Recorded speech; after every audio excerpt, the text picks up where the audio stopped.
Welcome, everybody, to the Raad Life, the only talk radio show that takes you along with host and age explorer Rod Gantos on his continuing journey of discovery into life's challenges, opportunities, options, and all the latest and greatest things that come with getting older.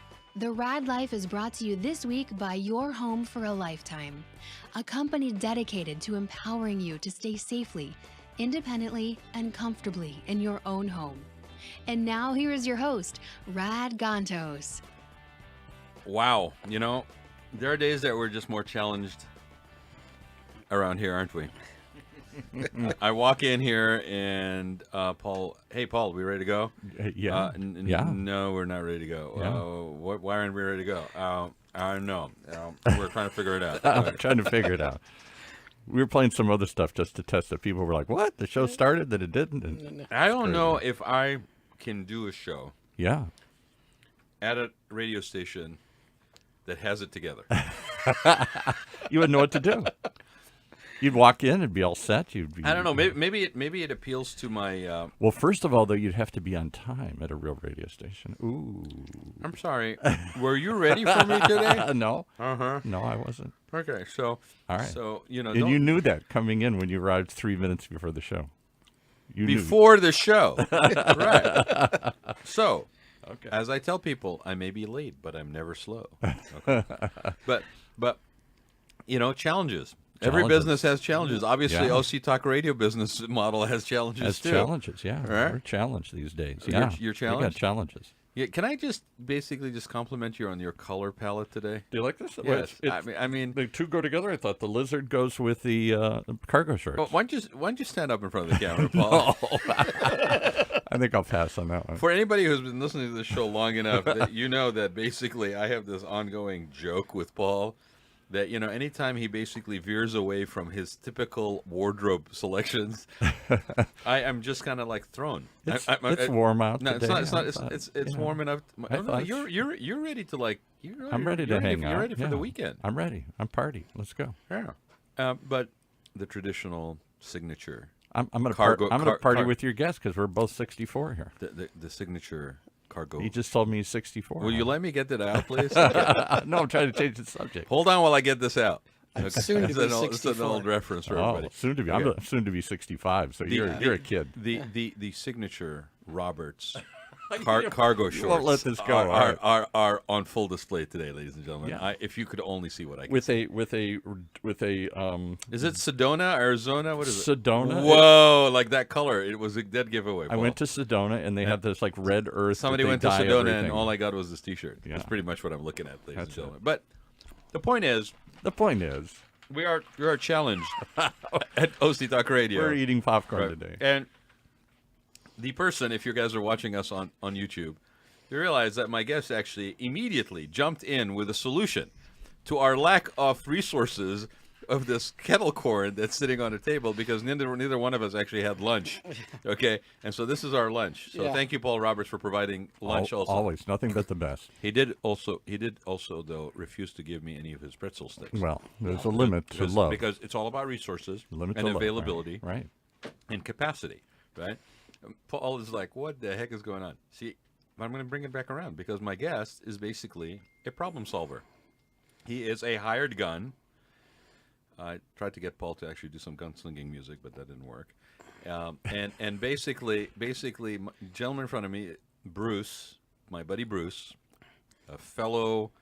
Would we call ourselves fixtures at the Center Club? Ooh, Yes. fixture. A fellow fixture at the Center Club. I've been called Fixture. Mr. Daly. You're Mr. Daly? Yeah. Okay. Fixture. Mr. Daly, for those who are I familiar like with the that, Center Club. yeah. But we are both members of the Center Club, which is down the street. And it's amazing because there's a lot of people of notoriety and renown that actually frequent that place. That's the truth. It really is. Yeah. And Bruce and At I least here in Orange County. we're talking. I'm like, hey, so Bruce, what do you do? And he goes, I am the what is it? The Director General? Director General. The That was- Director General, and I'm like, there's going to be gotta- an embassy name coming You up. got to after that, salute right? when you talk to this guy. Director Yeah. General of the Nation of Brunei or something. I don't know, who knows, but right. But no, what came after that was the Director General of Your CFO. your CFO. So Bruce, basically, welcome to the show. Thank you. I'm not even going to try to attempt to describe what you do, but you do a very important job and we were just talking about it before we got on the air. Why don't you tell people what you do currently, and then we'll talk about how you got to what you're doing now. I'm a fractional CFO, and I work for small companies, closely held, from startup to about $25 million in sales. And I come in and fix all of the problems they've ignored for years on the financial side of their business. Now, the only fractional anything I know about is timeshares. Right. So what the heck is a fractional CFO? Fractional. Fractional CFO. You know, Fractional. that's what I am. Fractional. I'm a fractured engineer. Yeah, you're a fractured engineer, so that's why you need a fractional CFO. That's right. Fractional CFO, or the word fractional today to me, is the new name for consulting. Everybody, has... Almost sounds like scalable. Yes, well, that's true. These I'm just rephrasing because we hear the word scalable all the time. Yeah. But I know exactly where you're going with this, and how important that really is, right? It almost touches on everything else that we have already gotten almost to the point of totally comfortable with. On-demand services, Right. right? Whether it's Uber or massage or Buying your groceries, whatever it is. Yeah. Paul basically getting on the ball and calling I wanted to somebody find to an- bring in some pretzel sticks for I us. wanted to find an Uber that had a massage with it. But that's another show. Dude, you were freaking out when I brought a massage therapist into the That's here. true. Okay, don't be I'm acting just all trying to big. be funny here. Wow, you're such a baller over there. Okay, all right, but on-demand services are the way to go in a lot of cases, right? Because Well- it controls cost. Well, if you were to hire somebody like me, most companies that I work for can't afford me. That full-time. hire you versus Paul. But Yeah, okay. they can't afford somebody like me full time, but they still need the CFO financial services that I bring. And it's like you don't hire a lawyer and keep them on staff. You use a lawyer to solve your problems, and then you go back and forth with them from there on. And I'm pretty much the same way, but I concentrate on the back of the business, or what somebody else said is the game of the business. Okay, so what is that back of the business that you Well, specialize in? a lot of, I'll use one of the projects I've just got that I'm finishing up. Guy had been in business, he put his sons in business. They've been running a business for 3 years, and they hadn't done any accounting, any tax reporting, anything In 3 years. in 3 years. And so he hired me, and I came in to put it all together. And when I asked for the records, they gave them to me in those big container boxes. And they weren't in order. They were just thrown in there. And there were receipts, there were checking statements, there were credit receipts. There were 3 years. I mean, there were 7 boxes like that. How big of a company is this? This company is doing about $1 million a year. And now that with what we're doing, it's going to turn into a $12 to $15 million year business in the next year. What would cause a company, I'm assuming from the way you described it, that was already going, and then the sons basically were running it? Well, this was a new startup. Oh, it was a new startup. So he put them in business, right? Yeah. And for 3 years, and they basically did not have all of that stuff in place. Why would that be the case? Like, how could Oh, you'd be surprised. well, that's where I'm going. It's not an unusual. No, I problem. talked to a client in Atlanta yesterday, and he hasn't done his 17 or 18 taxes yet. And the only time he does any financial reporting is when he sends the information he has to his accountant to get the taxes done. He doesn't run an AR. And he's got a business that's doing $5 million a year that's billing all over the place. And one of his problems is he doesn't run an AR, an accounts receivable aging. So he doesn't know he has a problem with somebody not paying him until it's too late. And is this just common with with an owner operator, single proprietor, one person company, or is this also you see this happening also in company that has multiple employees? All of these are multiple employee companies. The guy that in Atlanta, he's $5 million a year, and he's a security service where he puts guards out, and he's all over the south and the eastern seaboard. He's got 250 employees. I did a restaurant group that in 2 years ago or 3 years ago that didn't have a general ledger. They have 7 locations and 260 employees. And when I asked their accountant for the general ledger, he kind of looked at me like, "What's that?" Well, and how can you operate, because you got incoming, you got responsibilities and things that you owe, you got people that owe you. I mean, how do you track it? Is it just basically one person remembering? I mean, Well, no, this guy was using QuickBooks to do his paying of his invoices. He brought his invoices and then paid them off. And he had a payroll company that did all of his payroll services. And it's a restaurant. So he gets paid every day. He doesn't have a big receivable. And he was running this like it was a shoestring, like when he started 19 years ago when his mom was doing the books. Mom died, and literally the receptionist or the hostess that he liked became his bookkeeper. And they had no idea what they were doing. And most of these people are making so much money, they can afford to be this sloppy. Right. And then they're complaining, I'm not making enough money. Right, because when you're making the money, then you're not worried about, you don't realize that you are not running efficiently, you're not running as the best as you can, Well, you may be risking certain things. Well, the guy I talked to in Atlanta, he was talking about, he said, I've got 2 clients that owe me $500,000. And I said, well, how'd you let it get that high? He said, I didn't know, because he wasn't running an accounts receivable aging. And with all of the things that are available to you today, there's no excuse for this. I mean, you can use Salesforce, QuickBooks, a multitude of different programs. How long you been doing this? I have been As a sort of on demand or about 3 years. I did it fractional. I did it earlier in another iteration, but I've been doing this as a pure fractional for about 3 years. I spent the 5 years prior to that working as internal CFOs for other people, and I've owned my own company and done all of this. It is what I do. And do you specialize in any particular industry? Because you were just throwing a whole bunch of them on all over the place. It's not an industry. It's a type of client. Okay, so what would be your The client is from, startup to $25 million in sales. Really about 10 is where most of them start to end. I've got a couple that are larger.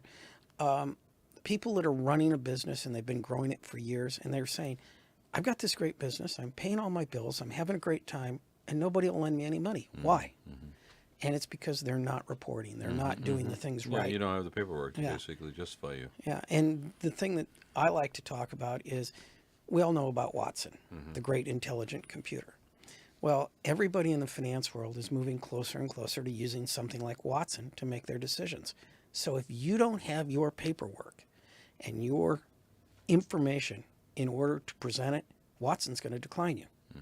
And you may have a great business, and Watson's not going to do the time. So what you're doing is, while you're saving yourself money by not doing all this paperwork, you're costing yourself money, because the next person that's going to lend you isn't the A credit, it's the C credit, and they're going to charge you 3 times as much. It's, it's cost savings to spend money, and telling that to small businessmen is the hardest thing in the world. Is get them to understand you spend money to save money, and that's the thing I fight a lot of. That's just a common reality with a lot of businesses that are smaller businesses, or they've spent their whole life worrying about the dollars and cents, and when you come in and say, "Hey, this project's going to cost you $30,000," their heads explode. Yeah, they've been doing it on a hope and a dream and a shoestring, and now you're telling them that's awesome, but Well, one of the clients I last worked for in-house,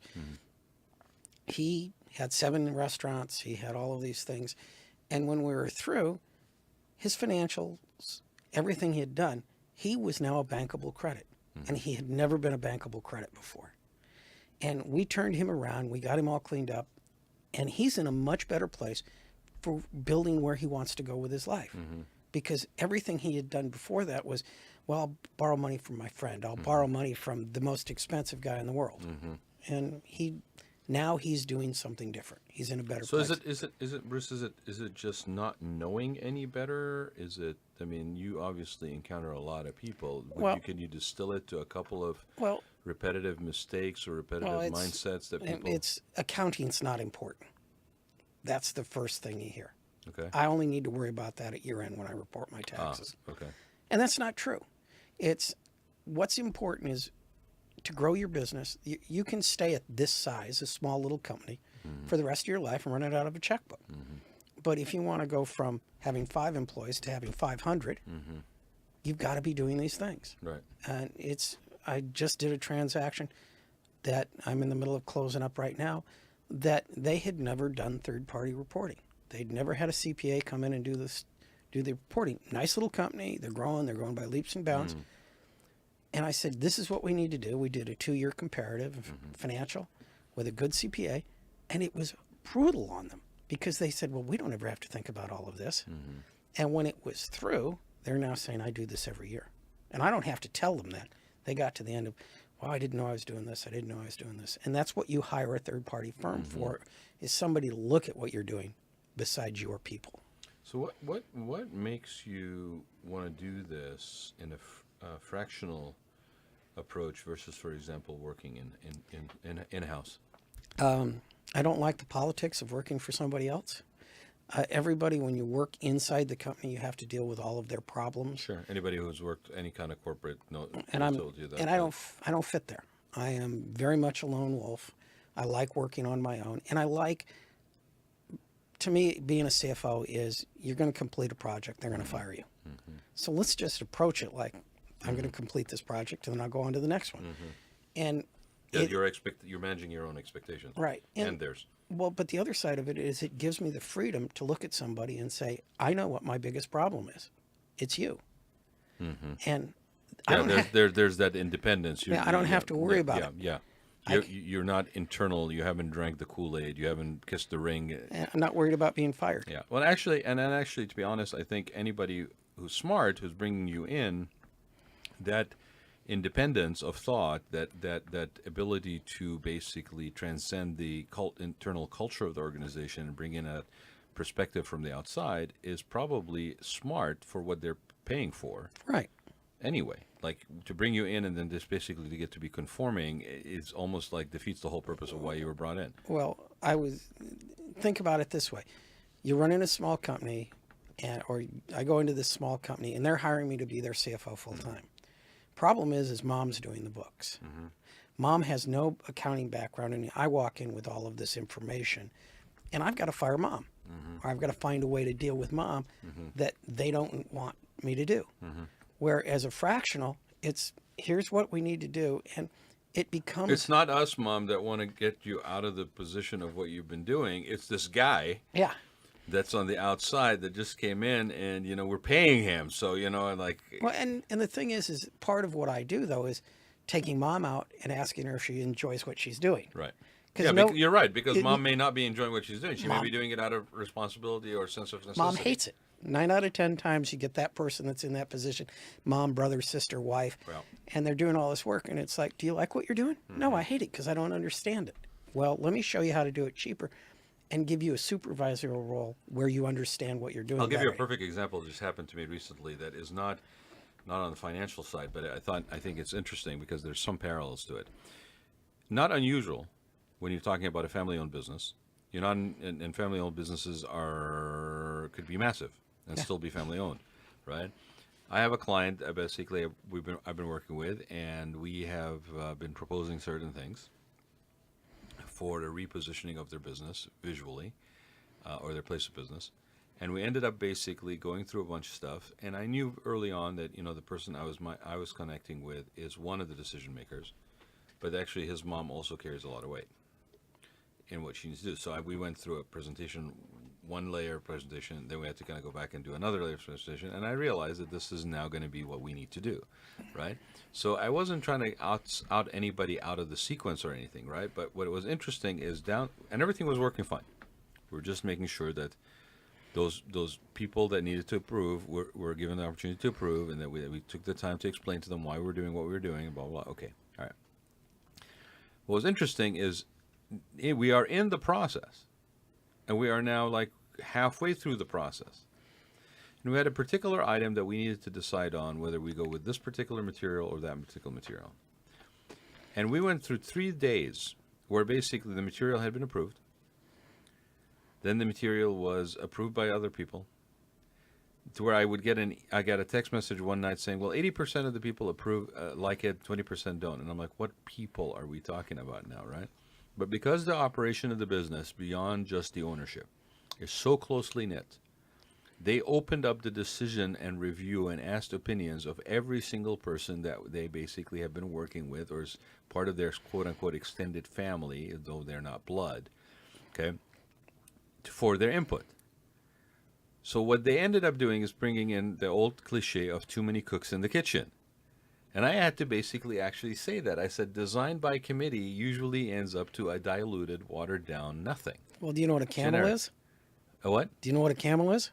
What is a camel? A horse designed by a committee. There you go. It's just, Right. I'm sorry. So it was really funny Yeah. because I actually found myself having to engage to tell the client in a very nice way that design by committee isn't going to work, and that usually this would happen.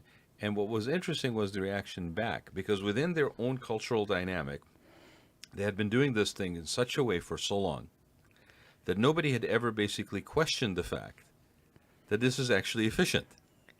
That's just how they do it. They all sit around the dinner table. Anybody with an extended family will tell you there's a certain amount of dysfunction comes out of this, even though there's so much love overpouring all over the place. It was interesting because the reaction was sage advice. And then I said, okay, well, if we're entering sage advice mode, then maybe I'll go one step further. I'll take another risk here. I'll stick my neck out. And I said, you guys should probably decide on one, at most two people, to make the decision, right? That's awesome. So they basically, they said, yeah, that's right. This person, no, only people are going to be making the decision. Okay, great, awesome. So then I got a decision. It's a go. We're going to go with it, right? That was at night. The next morning, it flipped. Right? So what I'm trying to point out is it is interesting sometimes that we are so in the weeds that we don't realize the actual genuine benefit of a third party that is from the outside coming in and actually having a fresh set of eyes on something. And those are the kind of little things that I think I would think they would probably get in the way of company expansion. Absolutely. Maybe transition of ownership from one generation to the other.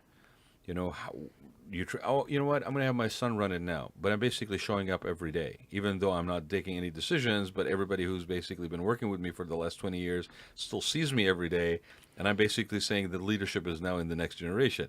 Yeah, that's going to be an interesting kind of dilemma that happens there, right? Well, and that's one of the problems of being the second generation in most businesses. Most businesses, the first generation does all the work, second generation screws it up, runs it right into the ground. So who comes back to fix it? Sometimes it Bruce does? Yeah, sometimes it's people like me, and sometimes it doesn't get fixed. Mm-hmm. It's very rare in my years of experience to see the second generation come in and actually make it better than the first generation. Well, you and I have talked about this, right? And we've Yeah. kind of been flippant a little bit about the fact that in both of our industries and how we deliver,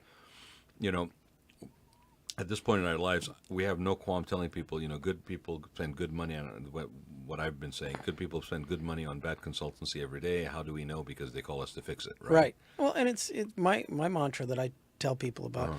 I'm the most expensive free employee you'll ever have because I cost you a lot of money. But by the time I'm through, I've saved you much more than I've cost you.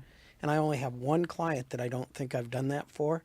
And I told that client that I didn't think I'd done it for him. And he goes, no, you've saved me more money than you've cost me. Oh, that's interesting. But he looked at it from a different way than I did because my work got him a huge tax refund. So he's like, I'm going to give you credit with getting me that money back. Right. And he benefited. It was just different from the way Yeah. you were benchmarking it. And it's interesting that to say you're expensive, but you're free. And every client that I've ever worked for says that. Because it's where else can I save you money? I might cost you money here, but favorite story that just happened. I have a client who has been working in one location and has completely outgrown it. So they're going to move into a new location. And he calls me and says, yeah, this is what I think it's going to cost. This is where it's at. And I said, so who's negotiating for you?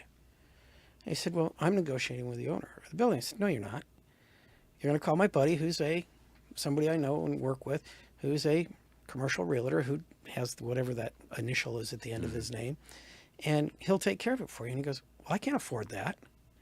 And I go, and this is something that most people don't seem I can't afford that, but yet if there's savings in the negotiation, Yeah, but here's the bigger part. he's not seeing that. What most people don't know is if you're in a commercial real estate situation and you're entering into a commercial lease, the landlord pays your realtor.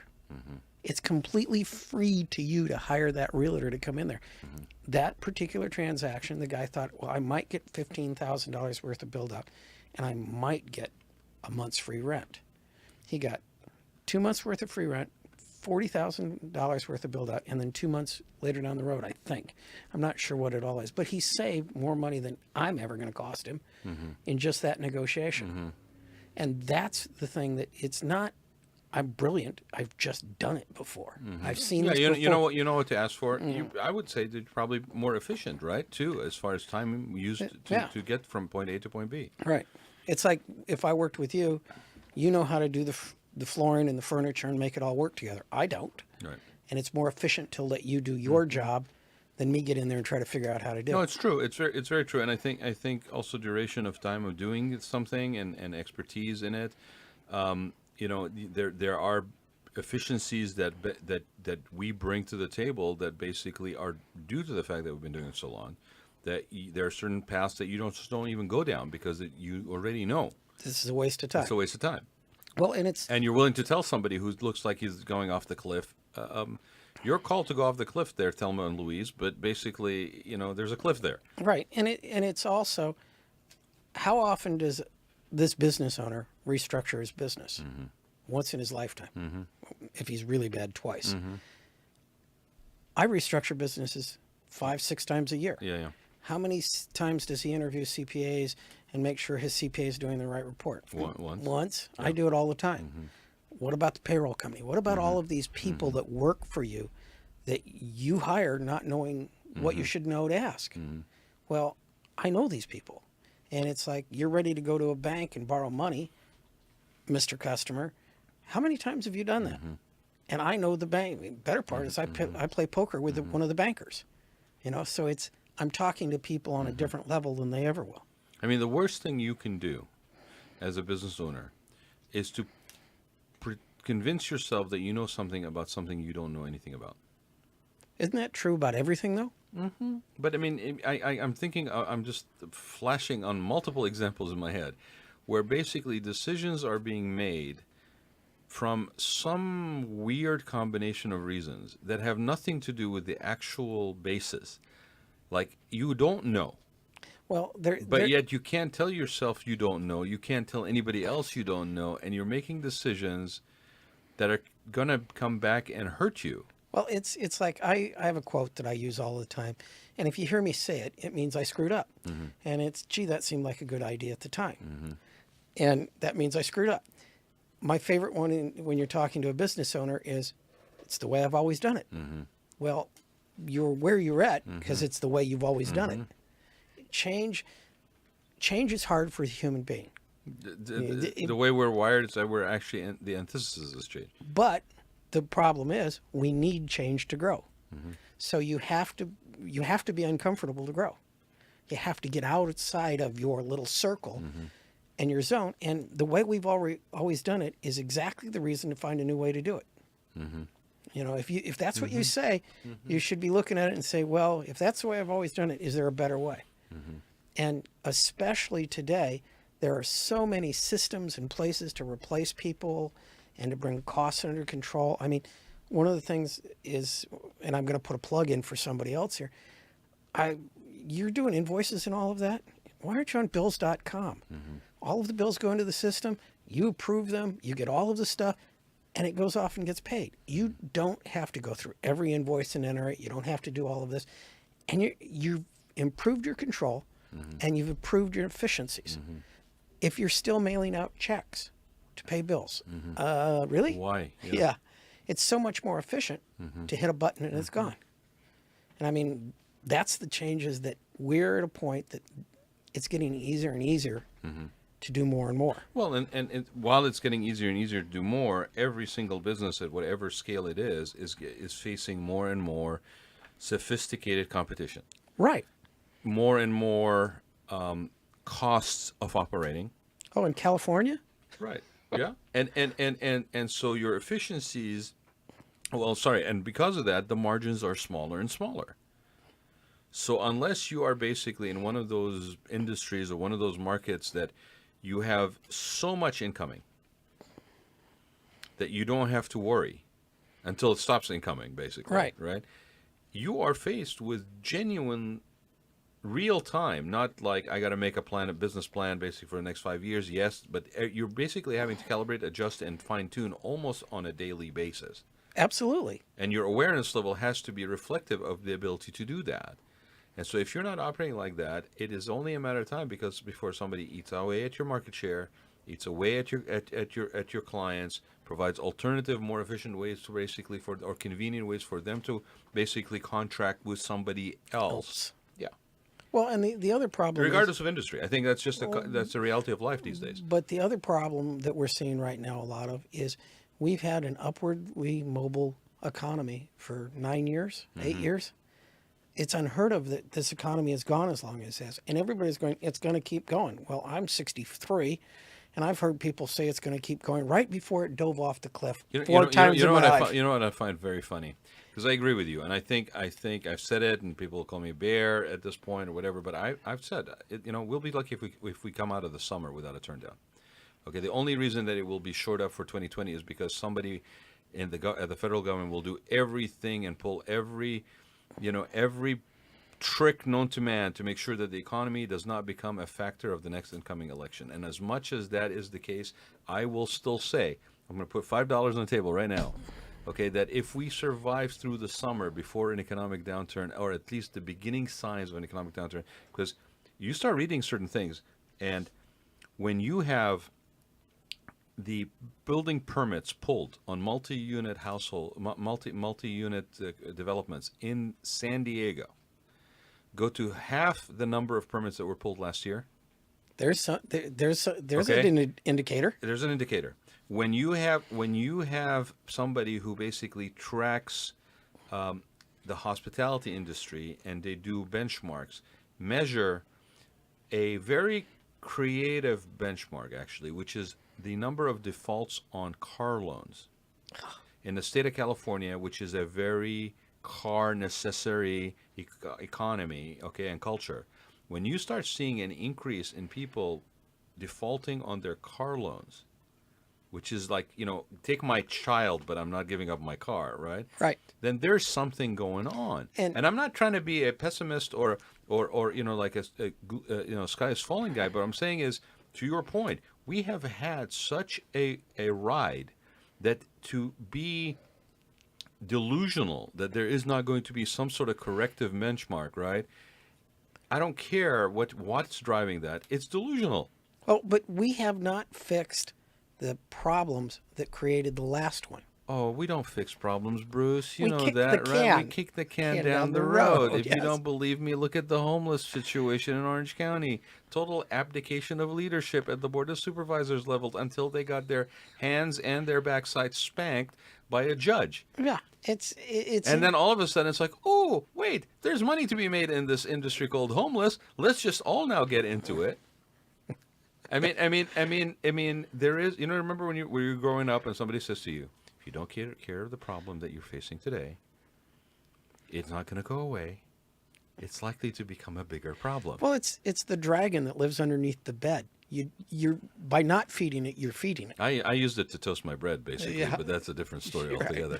Right? But no, I think it's funny, and the people that, to your point, when you start talking about this, about the economy and where we're at and how this impacts everything, especially businesses that are tight. Like it used to be that you need a certain square footage in order to function as a business. Now you got scalable versions of this that are version A and version B and version C that can exist in a quarter, if not a tenth of the space, at lower rent rates, at higher desirable locations, and a business model that can still work. And chances are it's somebody who used to work for you that's now basically operating your competition. Right? Right. And they're smarter and faster, are more agile, more responsive, app driven for their customer service, and you're basically still sitting there trying to figure out whether you should send them a handwritten note or not. Well, it's one of my clients is still using the same POS system that is a POS that's 17 years old. And it doesn't generate any reports for him. The guy across the street doing the same thing has the brain. I don't know, guys, if you guys picked up the little kind of tongue-in-cheek humor there from Bruce, but what he was basically saying is the POS system, a point-of-sale system, that's a piece of shit. But I'm just saying, a POS that's a POS, yeah. Right. And it's to spend the money to put a new POS system in isn't that much money. Mm-hmm. And it gives you that much more control. Why are we not? Dude, you don't even have to buy it. You could lease it. It could be cloud-based. I mean, there's so it's- many friggin' options these days, right? Some of the credit card companies will give you theirs. Yeah, It's yeah, just for the processing fee. right, and Yeah. it's what there are so many ways to solve problems, and that people say, "Well, I don't need to solve it yet." Well, solve it today, because then when it starts to really get shitty, you're prepared So for the you problem. guys heard this right here, right? We talked about it in terms of business, which is very true. Okay, we're talking about it in terms of even bigger picture, like policy and advocacy. Okay, solve the problem, people, today, because if you don't solve it today, it's just likely to be just a bigger problem tomorrow, and it's definitely not going to go away. So it's not like well, I'll get to it later. I'm not. If I ignore it, it'll go away. Okay, that didn't work when you were 7. It definitely doesn't work when you're basically running a company, regardless of whether you have employees or otherwise. I tried ignoring an ex-wife, and she didn't go away. It only got worse. See, there you go. So, I mean, what do you want to talk about? there's another example, but really, I mean, what I guess we're trying to talk about here is that it is a very increasingly competitive business market out there. Absolutely. Their likelihood is that you are going to face some sort of correction. It could be a soft correction. It could be a hard correction.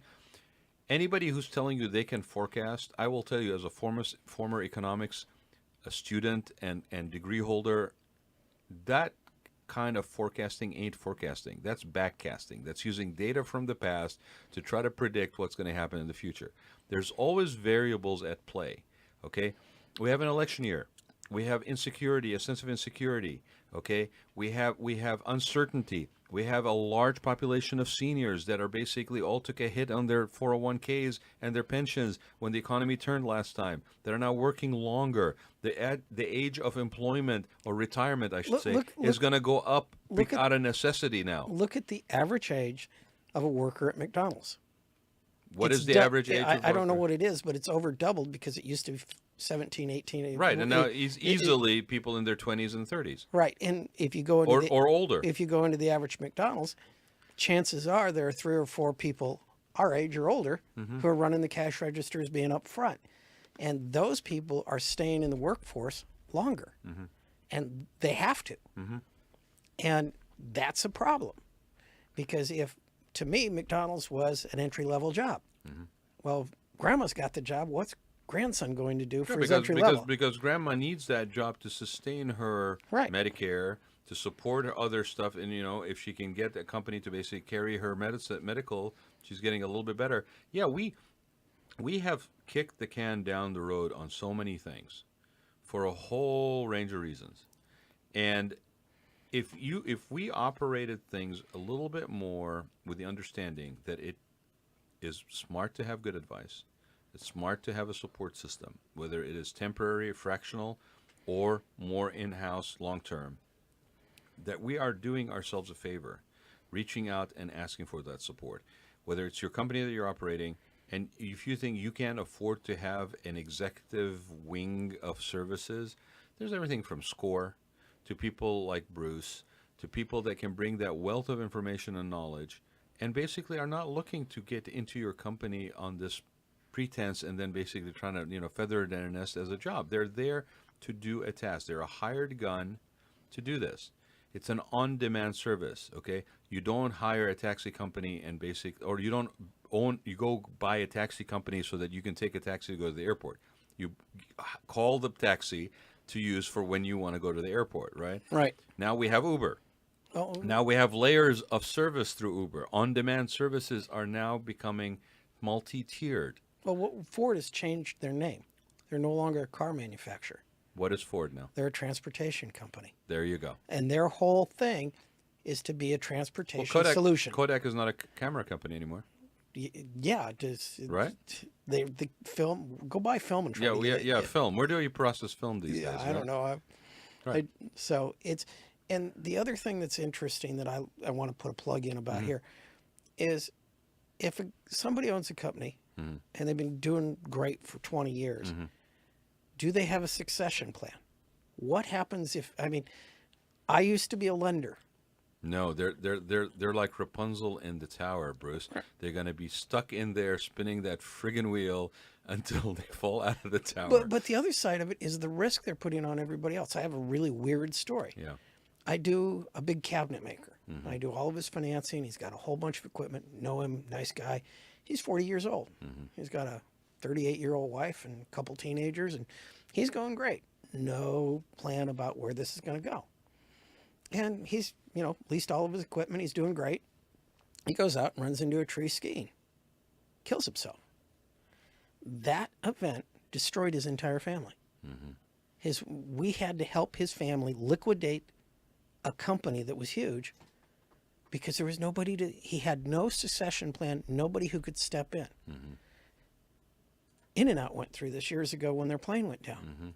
Mom had to come back in and take the company over because there was really the CFO and the president went down in a plane.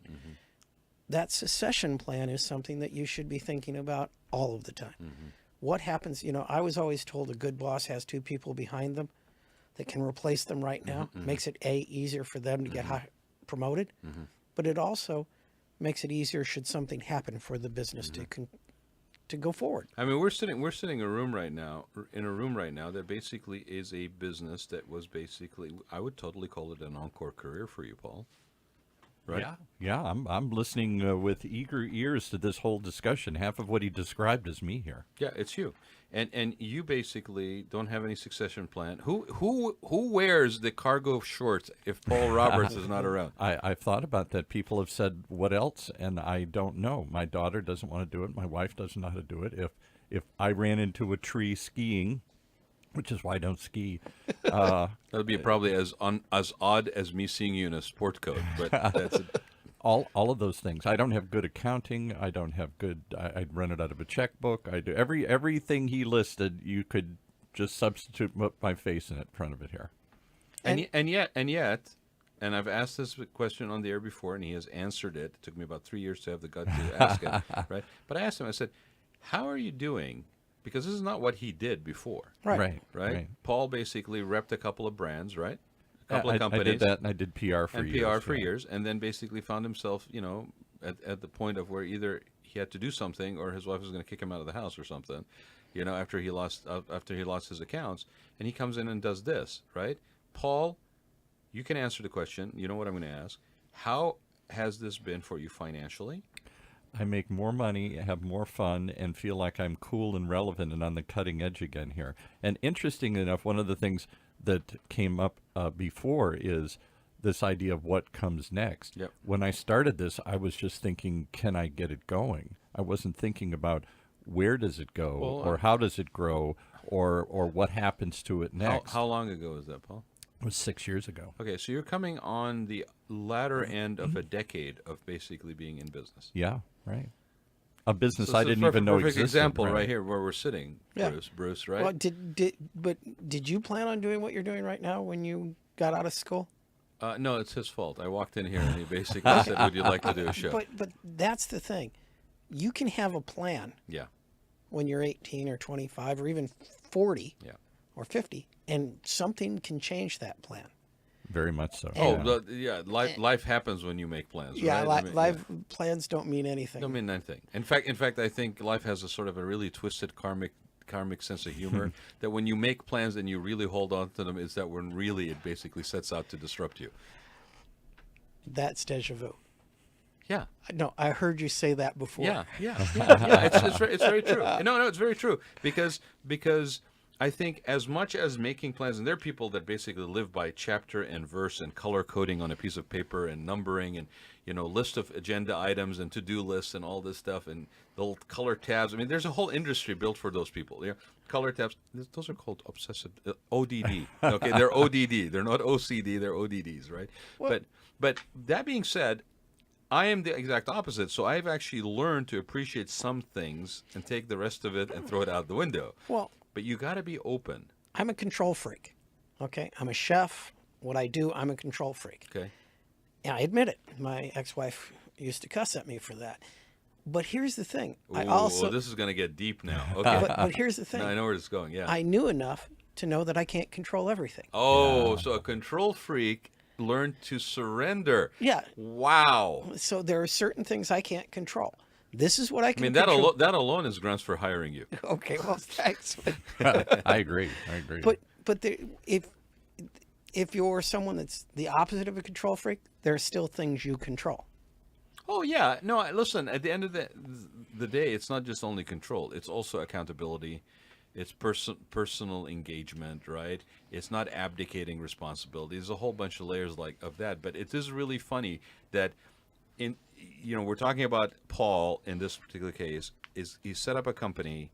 The company is he set up a company out of necessity. Yeah. But I don't know that you really were doing it for financial necessity. I think you were doing it because of, let me maintain my sanity necessity. Probably. Well, partly, and the Great Recession wiped out my previous business. So yeah, I was left without. I had to find a way to revive that business or restart another business. So let me tell you, to have a business go from I have not even done this since I was in college, anywhere close to a mic, to basically after 6 years having 20 shows. Yeah.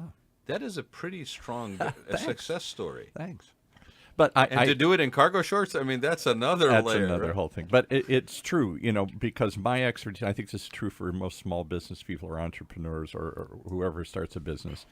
We have some interest in the business or some expertise we think we can turn into a business. Mm-hmm. None of that is about being in business, about running a business, about doing back end and accounting and payroll you and work, all that. You will be the first to admit it.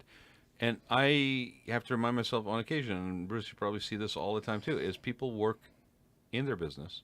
Not on their business. Not on their business. Right. I could use everything Bruce is offering, but I fear like most people I couldn't afford to. I know you say we can't afford not to and all those things, but somebody'd have to write him a check tomorrow, and I don't know. He seems like he'd be expensive. So Bruce, how do you price out your services? Well, it depends on the project. If somebody shows up in cargo pants, you just build them differently. Give them kind of a different break there. I've got some projects I'm making no money working on, because can I be one of those? Because it's the right thing to do. I've got a customer up in Baldwin Park that I'm working with the third generation of the same family. Mm-hmm. I've been dealing with this family since 1981. Okay. And the grandfather or the father who I did all the business with, he was a great guy, mm-hmm. and he's raised a great group, and that family is the one that the kids have made the company better than Dad made it. Mm-hmm. So the second generation have done the complete opposite of what you expect. Right. And the third generation doesn't want to be in the business. They're in another business. And they called me and asked me to help, and they paid me, I think, $5,000 along the way. Yeah, $5,000. That was a year ago. Mm-hmm. I'm still working with him. I'm meeting him tomorrow. We're doing planning. We're doing all of this. That's the thing you do. Mm-hmm. There are some places that you. So it's not your fee structure and the size is not one size fits all. No, and there are a lot of variables. With Paul, he needs some help finding the right people to do the work for. He needs some help. But I can put him in touch with the right people and not have to be involved. Mm-hmm. It's just, and I'm going to say, for Paul, if he's not doing his books, he's got to call a friend of mine named Bernadette. Mm-hmm. I don't. I do everything out of a checkbook. I do everything out of napkins and pieces of paper and stuff here. I use QuickBooks a little bit, and the rest of it I try to put off until it's tax time. And you hire. We have a very quiet studio today, but there are times I've walked in here and there's been chickens and eggs. And, yes, it's very rural. Chattel and bales of hay. I mean, he gets paid in all kinds of ways. But the fact is there are people that will help you, that are affordable to you, that I can introduce you to, that aren't me doing the job. Well, Bruce, Paul, let me ask you this, Paul. Have you ever asked the question to anybody, in the fact that you said, "Hey, how much would it cost for you to help me?" You never did. You've never asked that question. But like most of us, we basically assume that the answer is, "I can't." Yes. Yeah. But never ask the question to find out, you're right. You can't afford that person. Because what happens when you ask that question and the answer comes back, I can't afford that person, there's usually some other alternative solution that comes out of that discussion. There's an old rule. Ask. Mm-hmm. The worst that you're going to get told is no. Exactly. And if you don't ask, you're already there. Yeah, you're already there. So how do people ask you? We're going to wrap it up. How do people ask you? Well, before that, I want to ask him about something else. Oh, okay. I got one more thing. Every time you put a pin on the table every there. time I see him, okay? I mean, I thought he was like some, shaman, guru. He is a guru. I think he is, right. yeah. But, Bruce actually has this yin yang pin. Okay. Can you see it? Not really. Now we can see it. Yeah. Okay. Yin yang pin. Yin and the yang. All right. Traditional He is Chinese symbol. constantly. It's a lapel pin, and he's constantly got it on his sport coat. Right. Which, I can appreciate from an aesthetic professional. I appreciate the fact that it's black and white because it pretty much goes with whatever he's wearing, right? But he's always got this pin, like right? Only you would think Right. because it's black Hey, and white. listen. I appreciate that. It was like, wow, the guy's got a sense of style, right? And he's smart because it works with everything. But he's always wearing this. So what's up with the yin and yang pin? Well, yin and yang means balance, means male and female. It's the idea of hate. Love can't exist without hate. Darkness, light. Light. And balance is something, and I was taught this at 17 years old by a guy. Paul, me. Yeah. Did you have to snatch something out of his hand, or No, that it way? was a guy. Snatched something out of his head. Yeah, almost. Yeah, beat him on the head and took his yin No, yang pin. he's thinking about kung fu. Yeah, exactly. but- when you snatch this grasshopper, you may leave. When you can walk on the rice paper without leaving footprints, Yes, you may leave right. the temple. But I was 17 years old, and imagine grew up in a family music store in San Bernardino, and it's Oh, say no more. This explains everything. It's 1972, so it was like In San Bernardino. yeah, crazy. Yeah. You're like the original Bill and Ted. Well, I hope not. But this guy worked hard to help me try to find a balance. And he gave me one of these when I was 17 years old. And it's something that I've hung on to for all of these years because it's to remind me every day that life has a balance to So it. this was at the music store? Yeah, he gave it to me back then, and I stuck it in the hat I was wearing back then. Somebody you know, Paul? No.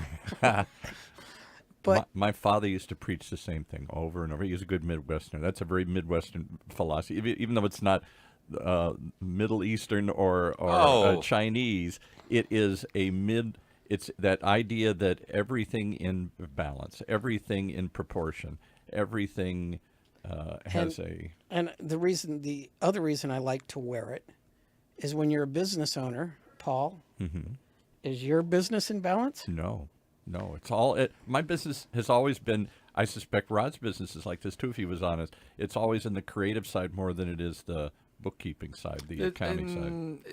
It's where we deliver, but yeah, you're right, and it's funny because when it goes out of balance, then you're playing catch up, and it's like harder. There's call it a higher cost to get it back into balance. Price to be paid. So it's actually much more efficient and costs less to keep your life in balance or keep your business in balance than to actually go through the gyrations of out of balance and back in balance and out of balance and back in balance. And I mean, that's just life. Too many of us philosophy, really. run, especially small businesses, run business as if we were Smokey the Bear. Right. We're always putting out fires. the other, Nonprofits too, very Yeah. Oh, notorious for that. nonprofits, yeah. but no the worries. other side of it is that look, neither one of you, me included, all of us in this room, our strength is not doing accounting. Our strength is not out, building books and doing all of these You things. can't do it all. But there are people who that's their strength, and you know what? They're cheap. They're really cheap when you take into account what they save you. Yeah. Well, we should talk. We should talk more offline. I'd be curious to know more about some of these things because I'm out of balance in that regard. I'm a creative person and not an accounting person, and so I dread it and put it off. And you'd be shocked if you saw how poorly my books were. No, I wouldn't. No, he probably's got some scary stories to share with you, actually. But no, I mean, I face the same dilemma sometimes with people in terms of value they put on design. Yeah. Oh, I can just go down to the Marshalls and the Michaels and the outlets, and I'll just do it myself, which is fine. There's nothing wrong with that. But I will tell you, I have seen too many situations where we go in and fix it. Now that means that you've had time loss, you've had cost loss, you've had non-functionality if it's a place of business because you didn't do it a way that could have been done right to begin with. And there's always this assumption, oh, I can't afford you. I mean, my worst asset is my portfolio. Yeah, right. Because they look at it and the first thing they say is, I can't afford you. Right. Well, And I have to go through this whole rigmarole of, well, we never get champagne taste. We never get champagne budget. Well, but everybody wants champagne taste on a beer budget, and if we're lucky, we actually get imported beer. But usually, most of the time, it's domestic and maybe even light beer, right? Budget, right? But we still have to deliver. But it's interesting because people have this assumption that if I bring somebody else on, it's going to cost me more. It's not. Where in fact, if you're not doing it, somebody else is doing it for you. Think of what now you can put your resources and time towards. You're free to do other things. Exactly. You are better suited to spend your time on. And I'm a chef. My fun thing I do is a chef. And Control freak. yes, absolutely. And when I was 21 years old, my best friend was going to Germany, and I had him buy me a set of German knives. Now, I paid $100 in 1970 for this set of knives. I'm still using every one of those knives. Now, they were expensive to buy back then, but I'm still getting return on those. Yeah. And my favorite chef's knife that I use all of the time is that knife, one of the knives he brought back from Europe. Life's like that. Invest in the good things. It will pay you back. If you buy the Ronco knives, they're going to last you how long? Well, it's the same thing. Until the next infomercial. Right. I'll give you a classic example. You don't even know this, but you're talking into one of the state-of-the-art microphones, and people often say, well, I'm going to do podcasting or whatever. I don't need all this equipment. I say, no, you don't. You could just talk right into your iPhone, and you think you're doing a good job. But the quality of that mic and its durability, I didn't make this up. It's been tested in radio stations for 50 years. And yes, it costs a lot more than anybody wants to spend, but you're going to use it for 20 years, and it's going to give you a better result. And the sound is going to sound professional, not sound like you did it yourself. So there's an example like a knife. I view the same thing, audio quality, that in equipment. I'm sure Rod does when he looks at materials and other things. You say it's worth the investment. But at first you think you can do it for... Yeah, spend the money on the right material, and then avoid the additional cost of maintenance and repair and capital reinvestment down the road. Now, cheap carpet wore out. To be fair, it depends on what your business strategy is. If you're just like trying to make it look pretty so you can sell it, then it would be kind of stupid business to spend the money, because that's your business model. Right. Now, I don't know how long you'll stay in business doing that, or have in today's social media reputation that you will survive. Constantly putting out schlock just to get rid of it. But that's another layer. That's kind of knowing your client, knowing your market, knowing what it is that you're trying to achieve. But again, even in those cases, I find that a lot of people don't have clarity. They don't have clarity of what it is that they're trying to do.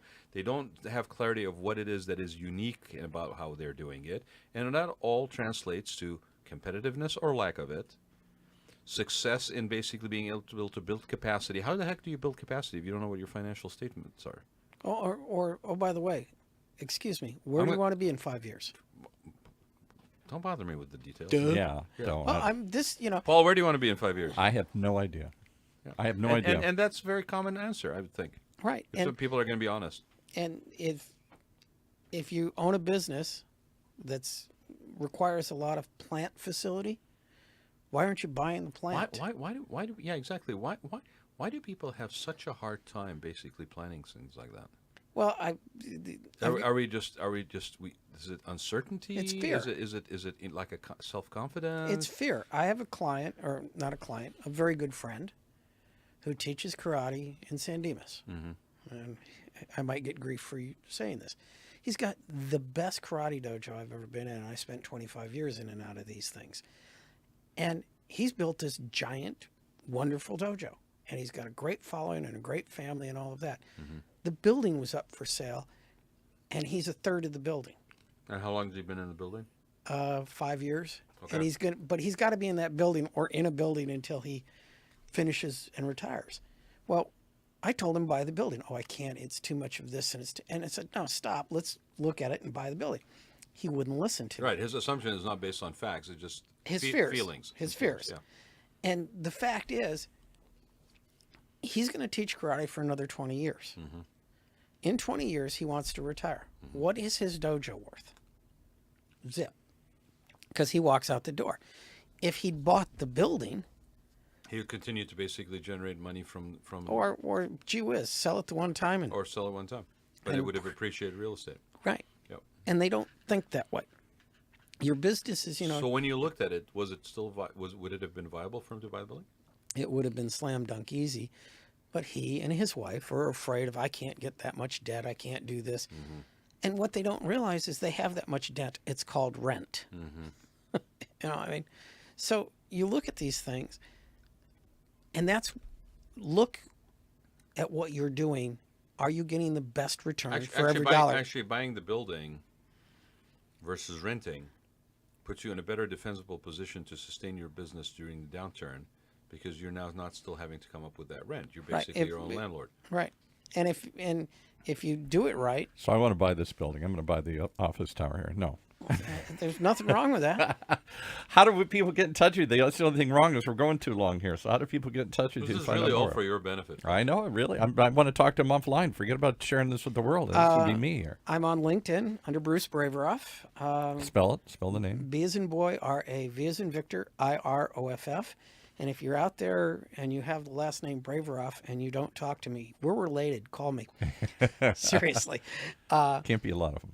No, it's all related to my great-grandfather. What is it original? It's Russian, Jew, and it's literally my family's the only people with this name in the world. Did they make was it altered when they came into the country? I'm fairly sure there was an Irish guy when my great-grandfather walked up and said, "This is my name in Russian," and the guy wrote it down, "Here's your last name." I walked up to Did this, it all the I time. walked up to the All the studio time. 4 years ago, and there was this Irish guy Who said?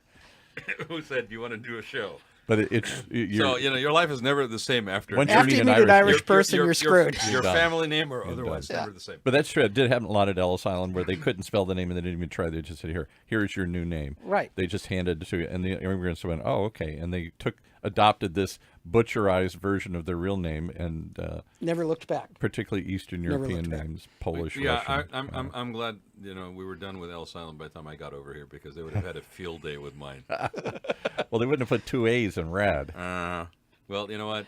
I think it's spelled with one A is wrong. I think if one A is good enough, and think about what if you had two Hey, A's. so there you go. Oh, okay. Double A. Double A. So with that double A public message to all our listeners, I want to thank you, Bruce, for being here. I think it's a conversation that's interesting. It's always, it's I think it's a service that is very valuable, if not even more valuable every day as we turn into this economy that's sort of on demand everything.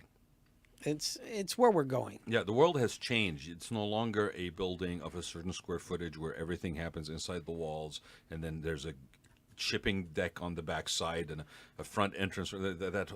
It is every hybrid known to man out there, basically, that constitutes business formats these days. I'm working with one client right now that has all of these little locations at his customers. He doesn't have a headquarters. Bruce, There's no place for him to put it. Bruce, I designed an 8x8 room that could work as a functional business model for an injectables and Botox medical spa. Okay, that could be basically rolled out in multiple locations and as a franchise model with training support. Okay, this is an 8x8 room. Okay, how many 8x8 rooms at $2 or $3 a square foot in a desirable area could you afford versus 6,000 or 7,000 in one location, where you're now looking at locations that are based on affordability versus best market position? Yes. And the guy who basically I did this for, who basically then left it, wasn't interested in doing it anymore. When he was running 3 locations, he basically was driving around in his Mercedes with his pit bull looks and big glasses, okay, and his 3-piece suit. And he would go in there, Dr. Injectables, and basically do his thing. And people were booking on an app, paying him online. He had no front desk. He had no front receptionist. He had a call center that basically responded when he was basically providing the treatments. And he could have built that thing into multiple units, franchise model with support training, with a cost of franchise fee and build out that was absolutely controllable. And you tell me, if you are a medical spa in Newport Coast that basically has top dollar Irvine Company lease location and 7 or 8 rooms under one roof, how the heck are you going to compete with somebody like that is eating at your business? You're not. And providing hands-on, literally, Yeah. one-on-one customer service. Well, and you don't have big staff demands. You Correct. don't have any of the big demands. It's the best way to deliver. In fact, even worse, he's coming to you possibly. Yeah. So my point is, you cannot ignore what's out there. And if you are basically a small business, it's even more critical, I think, that you tap into resources like you to come in and have that additional vantage point, that additional set of eyes to help guide you, because at the end of the day, we all want to stay in business. Absolutely. And so in order to survive that and what may be coming around the corner, reach out for the support and of people that are qualified and are out there. Reach out to Bruce, talk to him, reach out to Paul. I don't know why, but right. Or reach out, and definitely reach out to us. We'd love to hear from you. If any of our guests have been helpful, if you want to share any of your own personal stories, reach out to us. We are going to be doing one more show in the month of July, and then we're taking the month of August off and coming back full force in September. So if you're interested in being on the show, you're kind of out of luck for July and August. But reach out to me now so we can line you up for September. Thanks, everybody. Thanks, Paul. Thanks, Bruce, for being here. Another great show. Thank you guys for inviting me. It was great fun. Welcome, everybody, to the Raad Life, the only talk radio show that takes you along with host and age explorer Rod Gantos on his continuing journey of discovery into life's challenges, opportunities, options, and all the latest and greatest things that come with getting older. The Raad Life is brought to you this week by Your Home for a Lifetime, a company dedicated to empowering you to stay safely, independently, and comfortably in your own home. And now here is your host, Rod Gantos. Good afternoon, everybody.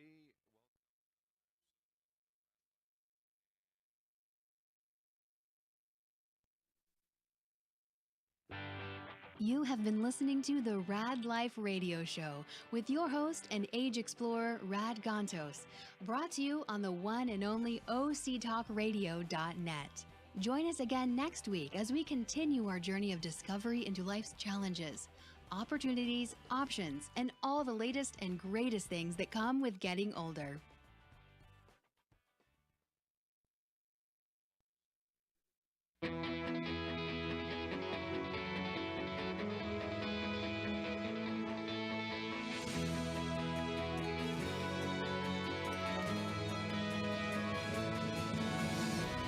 Welcome once again to another episode of OC Spotlights, the one show taking a look at the most incredible people doing the most amazing things right here in our own backyard. And this week, well, maybe we topped them all this time here. I don't know. I say that every week, but this one's pretty big. We have my friend Mark Timmig in here from eSports Entertainment, also known as eSports Network.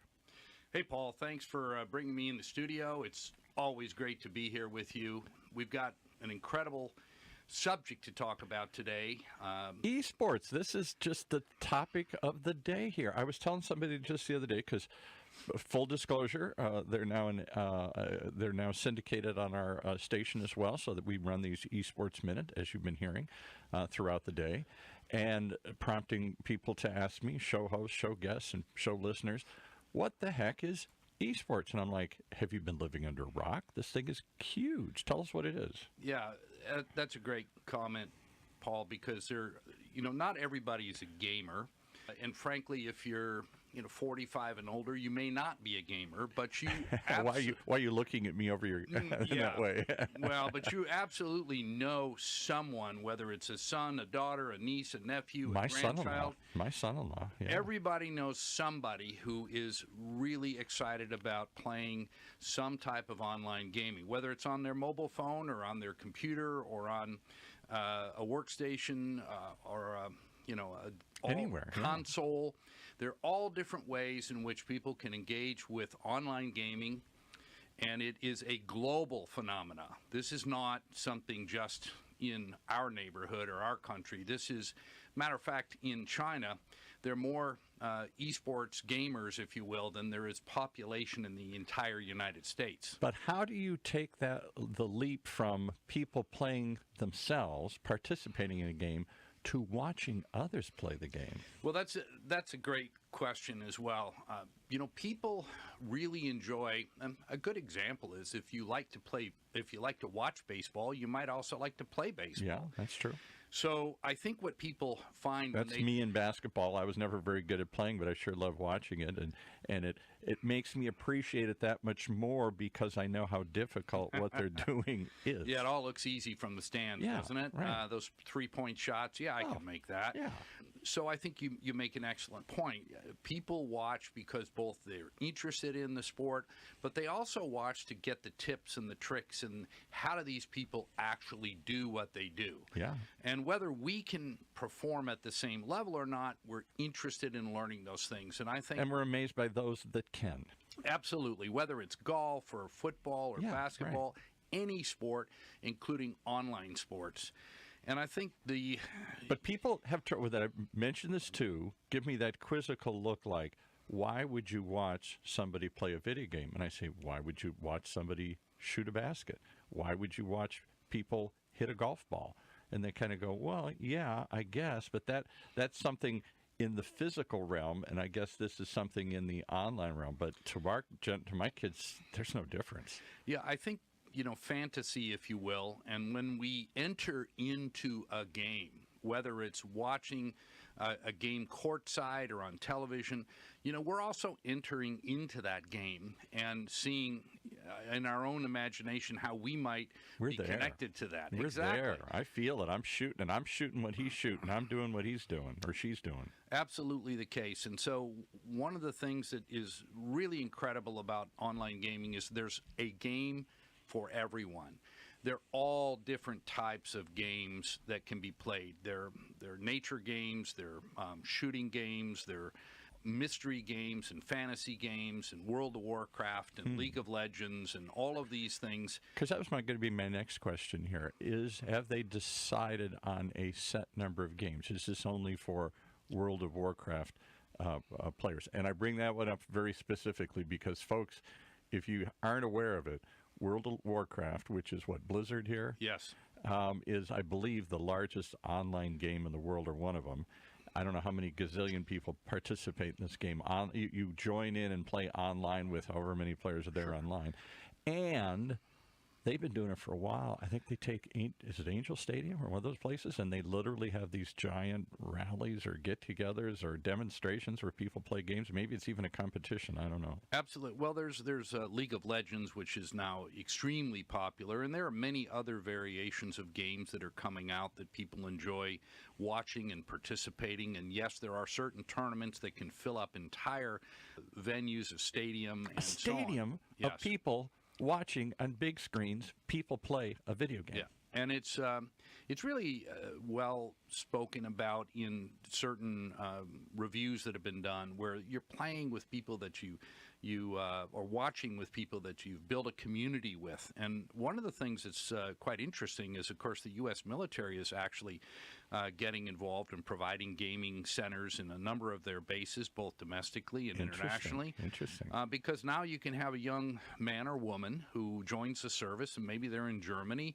and they can go online and play with their friends, their family members, other people, and stay connected. And they can make new relationships and meet new people. This is a well-known reason why people do enjoy it. It is also very much about community. And I hate to say it, but Warfare of the Future is going to look more like a video game to people of my era than my father's in the trenches World War II kind of fighting. For example, they fly drones, I believe, out of North Dakota and shoot at bad guys over in the Middle East. Yeah, well, let's hope that there are fewer human beings involved in some of this. And I think, one of the things I want to take a brief minute and talk about is there are a lot of parents who are very concerned about their children playing games. I would think so. Does it create more violence, or is it too absorbing or too sedentary and all these things? Yeah, and I want to speak to some of those, because when my kids were growing up and they got involved in gaming, I had some of those same concerns as a parent, and I decided to, of course, get more interested and involved in exactly what my kids were doing, so that I could understand, is this friend or foe? And I want to really try to attack some of the myths that, as parents, I had, and my wife had, and others have had, and still do. That many of we're all of a certain generation here, and we look at this askance. We're not sure what it is, like you said, friend or foe. Yeah, exactly. And I think one of the things that's really important to think about, for example, let me take one of the very common myths where people will say, well, kids are just sitting there in front of the screen for hours, eating junk food and drinking soft drinks, right, and getting fat and not being outside and looking up at the clouds and imagining the wilderness and so on. And my first question to parents, meaning no disrespect, but who buys the food in your home? Your children or you? Yeah. Wow. And if you're an adult and you're a parent, I'm a parent, I have a responsibility to buy the right food I want my children to eat. So, no, my kids cannot get potato chips and ho-hos and soft drinks from my cabinets because we don't buy that food. So one doesn't automatically go with the other. Yeah. Absolutely. So I think blaming poor eating habits or dietary habits or obesity on gaming is absolutely misdirected.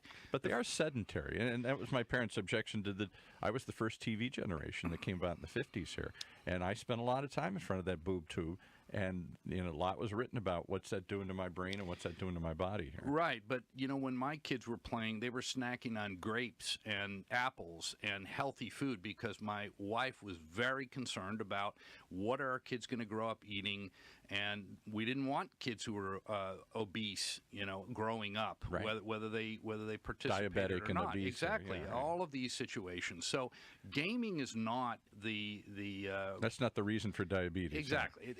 It's not the cause of it. The cause of it is how we live our lives, and as parents, what kind of example we lead with, and then what do we put in the cabinets for our children to have readily available. And rightly or wrongly, like anything, like my parents eventually controlled the TV time. Any of this stuff can be abused. You can watch television 24 days. You can play games 24 hours days. You can lay on the couch 24 days. You can do anything you want to do. And you have to, it's part of a healthy, balanced lifestyle. But to also have this Luddite view that we can all go away and it's just we're going to blink our eyes and it's going to disappear is to ignore my grandson and all the others. My grandson's 5 and he loves video games and we control how many and how often, but I can't control his enthusiasm for them and I can't keep him out of that world. Well, I will also relate gaming to something else.